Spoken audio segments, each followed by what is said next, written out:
이거 치킨에 먹어도 맛있고 그냥 먹어도 맛있고 마른 안주에다가 찌자!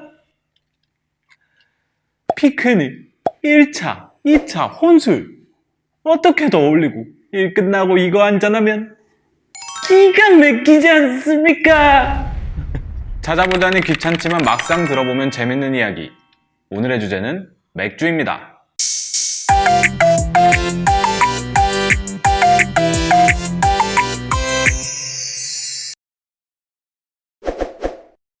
인류는 발아한 보리가 달콤한 맛을 내고 발효가 잘 된다는 사실을 일찍이 알고 있었습니다. 맥주는 세계에서 가장 오래된 발효주임과 동시에 가장 대중적인 알코올입니다. 기원전 4000년경에는 메소포타미아의 수메르인들에 의해 탄생했던 것이 정설로 남아있죠. 국물로 빵을 분쇄해 메가를 넣고 물을 넣은 뒤 발효시키는 방법으로 맥주를 제조하곤 했습니다. 같은 시기에 바벨로니아인과 이집트인 역시 맥주를 마셨습니다. 바벨로니아에서는 함무라비 법전의 양조업이 법의 규제를 받기까지 했음을 보여주고 있고요. 그 내용은 108조에 나오는데 맥주값으로 곡물 대신에 더 많은 무게의 은을 받거나 가치에 비해 적은 양의 맥주를 빚으면 술집 주인을 잡아서 물에 던진다고 적혀 있습니다. 포도주를 마시는 곳에 시와 철학이 있었다면 맥주를 권하고 마시는 곳에는 거사가 함께 했습니다. 함무라비 법전 109조는 자기 술집에 모여 음모를 꾸민 반역자들을 체포해 궁에 데려가지 않은 술집 주인도 똑같이 사형에 처한다고 적혀있기 때문입니다.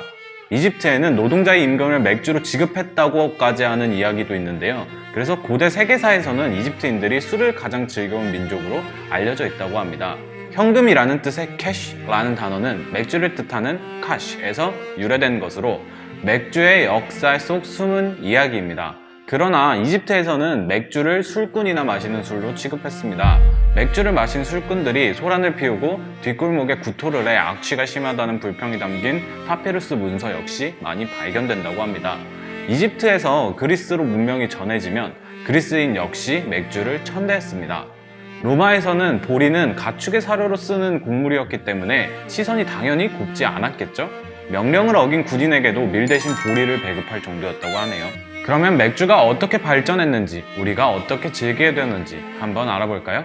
기원 후 8에서 9세기 프랑크 왕국 카를 대제는 영토 확장과 전쟁에 뛰어난 업적을 남겼습니다. 그리고 이 업적의 비결이 바로 맥주라고 생각했죠. 그는 제국 곳곳에 수도원을 지어 전쟁터에서 고생하는 부하들을 수도원장으로 파견했고 30여 곳의 수도원에서 맥주 양조 시설을 설치했습니다. 농가에서도 맥주를 만들긴 했지만 뛰어난 양조 기술을 보유한 수도원 맥주하고는 맛을 비교가 할 수 없었으며 세금 폭탄이었지만 와인보다 가격이 낮기 때문에 서민들에게도 수도원 맥주는 포기할 수 없는 생활 속 사치품이었습니다.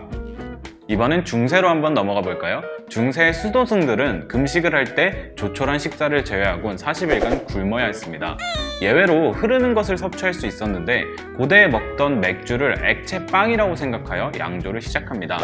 맥주의 발효를 돕고 부패를 막기 위해 여러 풀을 시험하다가 홉이라는 식물을 넣은 것이 홉맥주의 시작이라고 하네요. 홉이 들어간 맥주는 넓은 지역에서 오랫동안 유통이 되었습니다.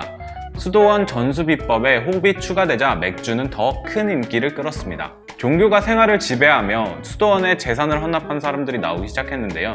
그들은 수도원에서 하루 4리터가량의 맥주를 배급받았다고 합니다. 그들은 서민들에게 부러움의 대상이었습니다. 맛있는 맥주 한 잔과 비스킷 한두 조각으로 해결하는 아침은 서민들에게는 꿈의 식사였고 그 당시의 맥주는 영양가가 높은 수프처럼 인식되었기 때문이죠. 16세기 벨기에에서 활동했던 풍속화가 피데르 브레헬의 그림을 보면 술 취해 드러놓은 사람들이 자주 등장합니다. 여러 가지 축제에 맥주는 빠질 수가 없는 음식이었죠. 낮에는 각종 세금과 노역, 밤에는 폭력이 난무하던 시대에 맥주는 서민들의 축복이었습니다. 이후 도시가 성장하고 화폐 경제가 도입되자 다양한 형태로 맥주집이 생겨납니다. 산업화 이후로는 양조 공장이 기계화되고 효모가 살아있는 유기체라는 사실을 발견해 효모를 배양할 수 있게 되는 등 맥주 산업에 일대의 혁신을 가져오게 되죠. 그야말로 누구나 맥주를 마실 수 있는 시대가 된 것이죠. 간략한 3분간의 음식의 역사, 오늘의 이 스토리는 여기까지입니다. 재밌으셨나요? 재밌으셨다면 구독, 좋아요, 알림 설정 부탁드립니다. 이따 봐!